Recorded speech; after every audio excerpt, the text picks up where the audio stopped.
All right, hello there, everyone. I wanted to do a video about the eBay standard envelope for trading cards.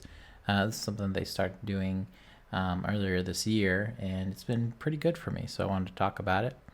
I had recently started thinking about doing a little more with trading cards, and I had some old Magic the Gathering cards and a few Pokemon cards, stuff like that, that I wanted to try listing.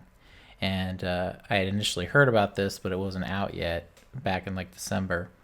So I went ahead and posted the cards that I had. I had a few sales with first class mail, but of course that's like still like $3 per shipping on those. So I wasn't expecting too many sales for a single card, of course.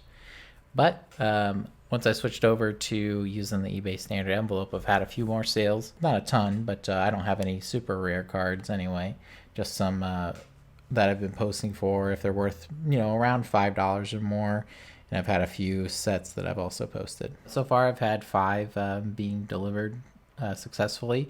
They do take a little longer, of course, than like priority mail or something like that. But for the price, it's great. So the page kind of goes over most of it. I'll show it real quick. Some of the highlights is that it is a smaller envelope that you have to use, and there's some dimensions. But the great thing is the 2 ounce, 71 cents. That's what I'm listing everything as. Most of it is around 1 ounce, but I'm just being safe and doing 2 ounce, and so it makes it pretty standard that all of them are going to be 2 ounces. And the dimensions there, you can see it's a 6.125 by 11.5 inches, and the thickness is only supposed to be 0.25 inches, which I am kind of straddling with what I'm using. I do have some 6 by 9 inch catalog envelopes, and it does get a little thick with the top loader and all that. I haven't sent more than one top loader yet. I probably wouldn't send more than one, but we'll see. But I was able to get 250 of these for pretty cheap, like $40 at Office Depot. Probably could have got it cheaper online, but I just went and bought it. And of course, one of the big things was that they do stipulate no clasp envelopes, so I got the peel off ones so that I could keep with that. And the big thing with these is that this has the tracking. So, obviously people have sold cards online, but they, either charge higher for the first class, or they do tracking through another means, or they just, put it in a regular envelope and don't bother tracking with it, which I'm sure works most of the time. I prefer to have the tracking. Since I am a smaller seller, and having that tracking plus being able to keep that for eBay, you keep up your seller rating by having the tracking included. Okay, so I thought I'd show just what I normally do for a listing. Nothing too exciting there. Just put the name of the card and Magic the Gathering, and of course used, and then I do just two basic pictures. I do usually fill out the features, the details, I should say, that for the card. I don't know that it matters too much. Probably the card name is a big thing, having that included.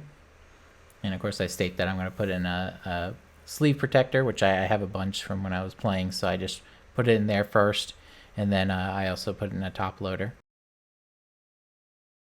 And then from there, you can also pick the eBay standard envelope for trading cards, up to $20, I should mention as well. So some of the more expensive ones you won't be able to do. For the actual size, I'm putting a large envelope. I don't know if that matters compared to letter. Large envelope, 619, and that seems to be working. Usually with the dimensions, it doesn't matter if you're picking a certain type of shipping. You can put any sort of dimensions as long as it's not over a certain cubic, but I'm not too worried about it. I'll just put what it is, because I'm always sending it in the same envelope. I know exactly how large the package is going to be, the envelope. For the packing, I have that envelope, and I'm going to use that. And I'm using just an example card here, and that I'm going to have in that protector, the sleeve, and then also the top loader. And I have been putting just a quick round of bubble wrap on them. Probably another step that's not entirely necessary, but I do tend to overpack. I just want to make sure that gets there safe. So I'm putting that layer of bubble wrap on there, and I usually tape it down once, and then I put it in to the envelope, and of course it goes down to the bottom of the package. but it's down there pretty snug. I don't think it's going to bend. I don't think there's going to be any problems with it. And then I just close it up. And you can see it's a little larger than the envelope, but not too bad. And of course, then I just slap the label on. And the eBay page does tell you with the label to make it parallel to the actual longest side of the envelope. So I don't know if they're a big stickler on that, but you know, you never know. So it's always good to just do it the right way. And you can see here, I just copied one that I had printed and cut out all the information to kind of show you kind of what it looks like. As you can see, it's got tracking number at the top, and then of course the return address, the shipping address. There's a QR code that comes at the top right. And that actually brings up an interesting thing, the QR code, because I wasn't sure how it's being tracked. You know, that's the big point of these, right? Is that it's being tracked. When I first brought in one to the post office, I went up to the desk because I do normally have things scanned in just to make sure that they're checked in. It doesn't take a lot out of my day to do that since I don't ship that much. The person at the desk was like, well, this isn't going to track. There's no tracking the scan. So, you know, I wasn't sure at first if it was even going to track, but of course, now that I've sent out a few and seeing that it's been updating on the page, I know that of course it is tracking. So USPS wasn't sure if it was going to track, at least the people at the desk that I went to. And then eBay chat, I talked to them and they also weren't sure exactly how it was being tracked, just that it was tracking automatically. And they did give me a website, another website you could use to track it, since you can't use the USPS tracking page like you would for first class. And that was ship24.com is the website. Also, the article about eBay shipping mentions another site, www.trackmyshipment.co. So not sure if those are just like commercial letter tracking services, but for whatever reason they gave me two different sites. But of course the important thing is that it is tracking. You know, I got tracking number provided, label created, and then an origin processing shows up.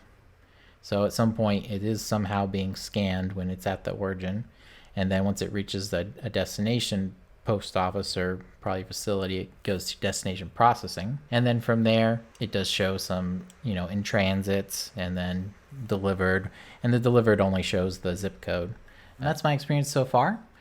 So, you know, it's been pretty good. I'm happy to be able to list these kind of cheaper cards. You know, obviously, if it's over $20, I'm still doing first class. I'm not going to try to ship it a different way.